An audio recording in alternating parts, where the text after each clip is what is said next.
አርእስተ ዜና ዓለም አቀፍ መገናኛ ብዙሃን የተፈጥሮ ሀብት ለዘለቄታው ጥቅም ላይ እንዲውል የማስተዋወቅ ኃላፊነታቸውን እንዲወጡ ጠቅላይ ሚኒስትር ኃይለማርያም ደሳለኝ ጥሪ ያቀረቡ።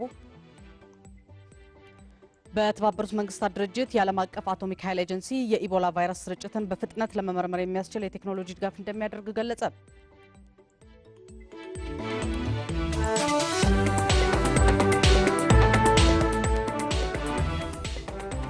ጤና ይስጥልኝ። ከዜናዎቹ ጋር ሄርሜላ ገብረኪዳን ነኝ።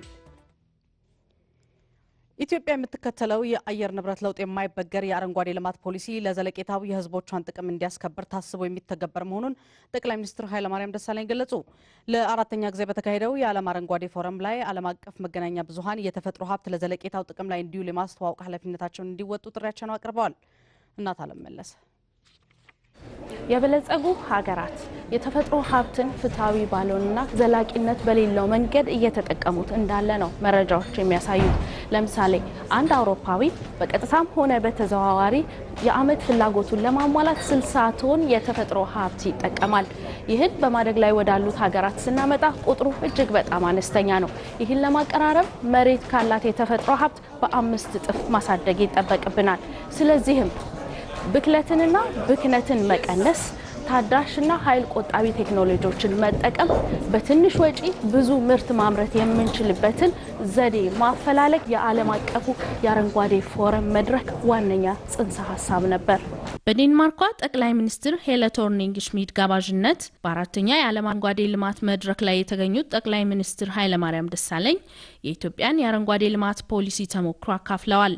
ኢትዮጵያ መንግስት ዜጎችን ፍትሃዊ በሆነ መልኩ የሚጠቅም ችሎታቸውን ሙሉ በሙሉ ለመጠቀም ሰፊ እድል የሚሰጥ ዘመናዊ ኢኮኖሚ ለመገንባት የረጅም ጊዜ ራዕይ ሰንቆ በመስራት ላይ እንደሆነ ነው ያስረዱት። በመድረኩ ላይ የህዝባቸውን ፍላጎት ለማርካት በሚደረገው ጥረት ሀገራዊ ተሞክሮ እንዲያስረዱ ተጠይቀው ሲመልሱ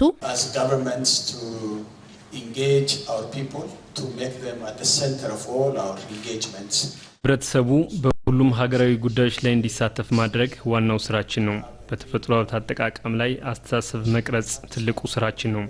የጋራ ግንዛቤና መግባባት እንዲኖር ከታችኛው የእድሜ ክልል ጀምሮ በመስራት ላይ ነን። ይህን የአረንጓዴ ልማት አመለካከት ቀረጽን ማለት ማንኛውም ተጠቃሚ ህብረተሰብ የተፈጥሮ ሀብት አጠቃቀምን ከዕለት ኑሮው ጋር አዛምዶ ይተገብረዋል ማለት ነው። እንደ መንግስት ደግሞ ቅድሚያ የሚሰጠው ህብረተሰባችንን የአረንጓዴ ኢኮኖሚ መሰረት ያደረጉ ምርቶች በተመጣጣኝ ዋጋ እንዲያገኙ ማድረግ ነው። ሀገራዊ አቅማችን በፈቀደ መጠን። ለዚህ ነው ዛሬ ፖሊሲ አውጪዎች ብቻ ሳይሆን ትላልቅ አምራች ኩባንያዎች እዚህ የተገኙት። በተመጣጣኝ ዋጋ ዘለቄታዊና ፍትሃዊ በሆነ መንገድ ምርት ለሁሉም ህብረተሰብ እንዴት ማቅረብ እንችላለን በሚለው ላይ ለመምከር። ጠቅላይ ሚኒስትሩ በመድረኩ ላይ አምራች አርሶ አደሮች ትላልቅ ኩባንያዎች ተመጋግበው እንዲሰሩና ፍትሃዊ የውጤት ተጠቃሚ እንዲሆኑ ከቡድን 8 ሀገራት ከመጡ ባለሀብቶች ጋር በጥምረት እየሰሩ እንዳለ ተናግረዋል።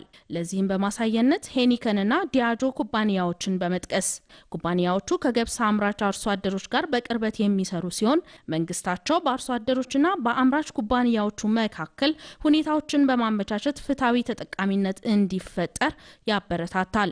በመድረኩ ላይ ኢትዮጵያ አረንጓዴ ልማትን መሰረት ያደረጉ ኢንቨስትመንቶች ለመቀበል ምቹ መሆኗንና አስተማማኝ የመሰረተ ልማት አቅርቦት በሰፊው በመገንባት ላይ ያለች በመሆኗ የዓለም ኩባንያዎች እድሉን እንዲጠቀሙበት ጠይቀዋል።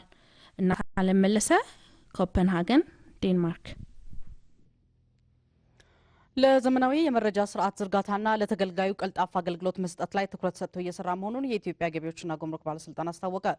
የባለስልጣኑን የ2007 እቅድ የገመገመው በህዝብ ተወካዮች ምክር ቤት የበጀትና ፋይናንስ ጉዳዮች ኮሚቴ በበኩሉ ባለስልጣኑ በገቢ አሰባሰብ ላይ የዘረጋውን የክትትልና የቁጥጥር ስርዓትን በጥንካሬ ጠቅሷል። ዝርዝሩን ተሾመ ወልድ ያዘጋጅቶታል። ሁናቸው ታየ ያቀርበዋል። የኢትዮጵያ ገቢዎችና ጉምሩክ ባለስልጣን የ2007 እቅድ ለሰው ሀብት ልማትና ለዘመናዊ መረጃ ስርዓት ዝርጋታ ትኩረት መስጠቱን ገልጿል። በግብርና ታክስ ህጎች ዙሪያ የግብር ከፋዩን ግንዛቤ ማሳደግ፣ ለተገልጋዩ ቀልጣፋ አገልግሎት መስጠት፣ የህግ ማስከበር ስራን ማጠናከርና ገቢን በወቅቱና በብቃት መሰብሰብም በእቅዱ ትኩረት ተደርጓል። ባለስልጣኑ ከፌዴራል መንግስት እቅድ አንጻር ከ115 ቢሊዮን ብር በላይ በመሰብሰብ የፌዴራል መንግስትን ወጪ መሸፈንም የበጀት ዓመቱ ዋና ትኩረት መሆኑን ነው የባለስልጣኑ የእቅድ አፈጻጸምና ክትትል ዳይሬክቶሬት ዳይሬክተር አቶ ባህሩ ሲሳይ ገለጹት። አምና የሰበሰብነው አጠቃላይ 106.7 ቢሊዮን ብር እሱን በ26% በማሳደግ 130 4.2 ቢሊዮን ብር ለመሰብሰብ ነው ያቀድነው።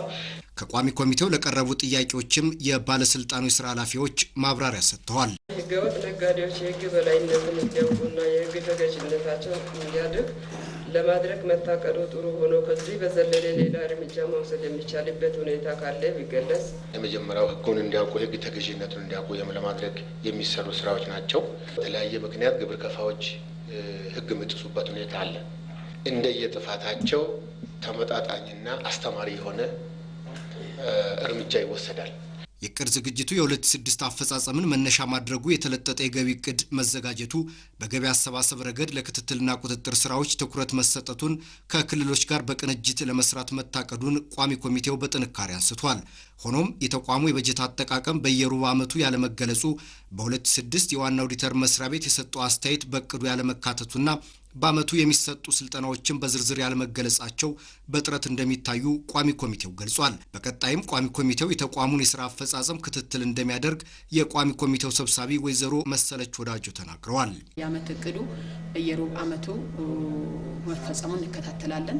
ጥሩ የሚያደርገው እቅዱ የየወር ገቢ የሚሰበሰበውን ጭምር ነው በዝርዝር የሚያሳየውና ከዛ አኳያ የገቢው በአግባቡ መሰብሰቡን እንከታተላለን። ግብር ከፋዩና የአገልግሎቱ ፈላጊ ደግሞ ውጤታማ የሆነ ቀልጣፋ የሆነ አገልግሎት ማግኘቱ ሁላ ክትትል ውስጥ የምናስገባው ነው የሚሆነው ማለት ነው። ከቋሚ ኮሚቴው ጋር የተደረገው ውይይት እቅዱን ተግባራዊ በማድረግ ረገድ ጥሩ ግብዓቶች የተገኙበት መሆኑን የባለስልጣኑ ምክትል ዋና ዳይሬክተር አቶ ደስታ በዛብህ ተናግረዋል። ጥሩ ነገሩ ማቀው የሚሄድ መሆኑን አይተው በዝርዝር ኃላፊነት በተሰማበት መልክ ነው የተወያየ ነው። ስለዚህ ውይይቱ ገንቢ ነበር። የ2006-2007 የምርት ዘመን የመኸር ሰብል በሀገሪቱ ሁሉም አካባቢዎች በጥሩ ይዘት ላይ እንደሚገኝ የግብርና ሚኒስቴር አስታወቀ። በምርት ዘመኑ ከምግብ ሰብል በተጨማሪ የገበያና የኢንዱስትሪ ግብዓት በብዛትና በጥራት ለማምረት ጥረት እየተደረገ መሆኑም ተገልጿል። አረጋው ታደሰ ተጨማሪ ዘገባ አለው። በኢትዮጵያ በ2006-2007 የምርት ዘመን ከ11.2 ሚሊዮን ሄክታር በላይ መሬት ታርሶ በመኸር ሰብል መሸፈኑን ግብርና ሚኒስቴር አስታውቋል። በዘር ከተሸፈነው መሬት ከዋና ዋና ሰብሎች ብቻ ከ304 ሚሊዮን ኩንታል በላይ ምርት ለማግኘት ታቅዶ እየተሰራ ነው። ሰሞኑን በቤኒሻንጉል ጉሙዝ ክልል አሶሳ ከተማ በተካሄደው የግብርና ሚኒስቴርና የክልል ግብርና ቢሮዎች የጋራ መድረክ ላይ በሰብሉ ወቅታዊ ሁኔታ በቅድመ ዝግጅት በተከናወኑ ተግባራትና በቀጣይ ወራት መከናወን በሚገባቸው ተግባራት ያፈጻጸም አቅጣጫ ላይ ውይይት ተካሂዷል። በውይይት መድረኩ ላይ የክልል ግብርና ቢሮዎች ከፍተኛ የስራ ኃላፊዎች የየክልሎቻቸውን የግብርና ስራ እንቅስቃሴ የሚያሳይ ሪፖርት አቅርበዋል።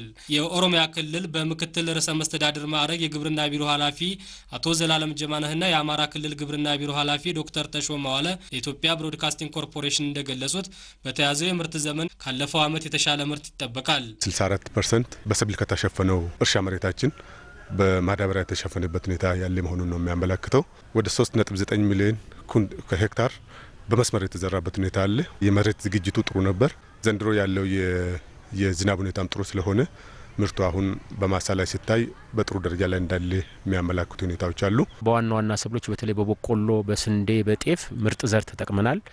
ያቀርነውን 100% እንኳን ባናሳካ እዛው ተቀራራቢ የሆነ ምርት እናገኛለን ብለን ነው የወሰድነው። የትግራይ ክልል የግብርና ምርምር ተቋም ዋና ዳይሬክተር ዶክተር ኢያሱ አብርሃም በክልሉ የሰብል ሁኔታ በጥሩ ሁኔታ ላይ የሚገኝ መሆኑን ነው የገለጹት። ቀደም ብሎ ግብአትን የመጠቀም የነበረበት ችግር አሁን በተለይ በማዳበሪያ አጠቃቀም ላይ ጥሩ ውጤት መጥቷል።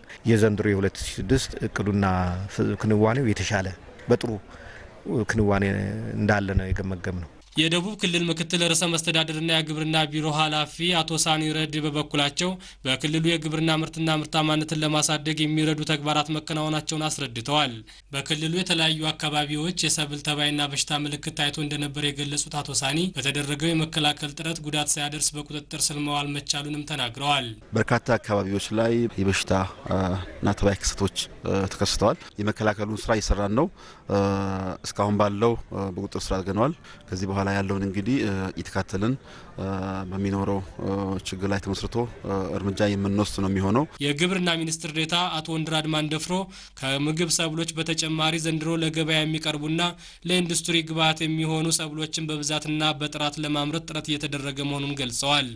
ስንዴ፣ የገብስ ምርቶች ላይ ለውጥ ማምጣት አለብን። የሚል እቅድ ነው ይዘን የገባ ነው።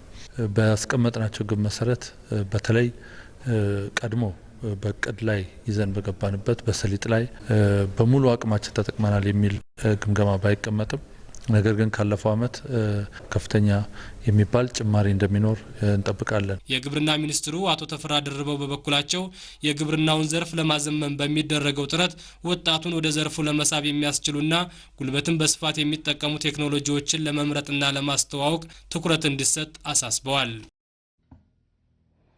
የአዳማ ቁጥር 2 የነፋስ ኃይል ማመንጫ ፕሮጀክት 80 በመቶ ተጠናቀቀ። ፕሮጀክቱ የኤሌክትሪክ ኃይል ከማመንጨት በዘለለ የቴክኖሎጂና የእውቀት ሽግግር ለማግኘት እንዳስቻላቸው በፕሮጀክቱ በመሳተፍ ላይ የሚገኙ ሰራተኞች ተናግረዋል። አበበ ባዩ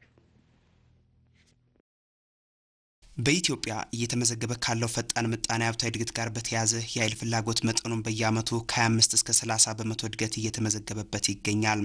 ይህንን ፍላጎት ለማርካትም በሀገሪቱ ከ1.3 ሚሊዮን ሜጋዋት ኃይል በላይ ማስገኘት የሚያስችለውን የንፋስ ኃይል ማመንጫን ጨምሮ ሌሎች የታዳሽ ኃይል ፕሮጀክቶችም በመከናወን ላይ ናቸው።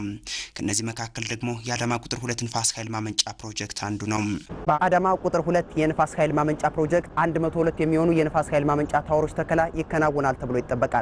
ይህ ደግሞ በአሁኑ ሰዓት በአገልግሎት ላይ ከሚገኘው የአዳማ ቁጥር 1 የንፋስ ኃይል ማመንጫ ጋር ሲነጻጸር ወደ 3 እጥፍ አካባቢ እንደማለት ነው። በአጠቃላይ የፕሮጀክቱ ሙሉ ግንባታ ሲጠናቀቅ ከዚህ ፕሮጀክት ኢትዮጵያ 153 ሜጋዋት ኤሌክትሪክ ኃይል ታገኛለች ተብሎ ይጠበቃል።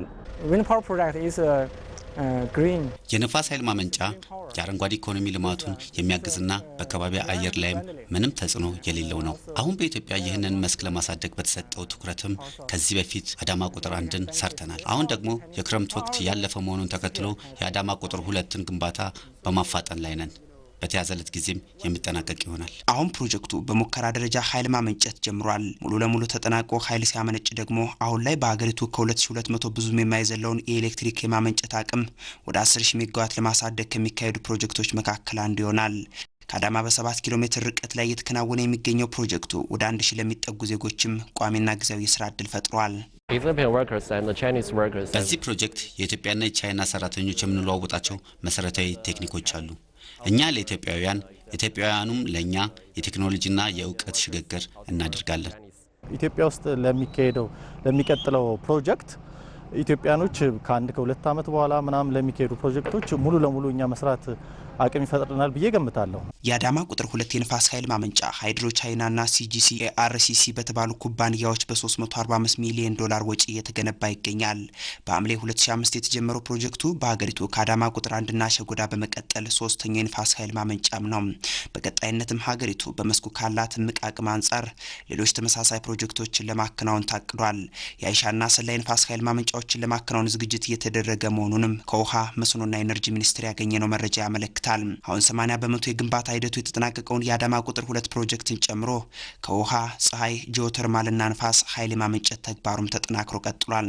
ይህም ሀገሪቱ ለአረንጓዴ ኢኮኖሚ ልማቱ ትኩረት በመስጠት በታዳሽ ኃይሉ ዘርፍ እያካሄደች ያለው ተግባር ማሳያ ነው። የአዳማ ቁጥር 2 የንፋስ ኃይል ማመንጫም በሚቀጥለው ሰኔ ወር ይጠናቀቃል ተብሎ ይጠበቃል።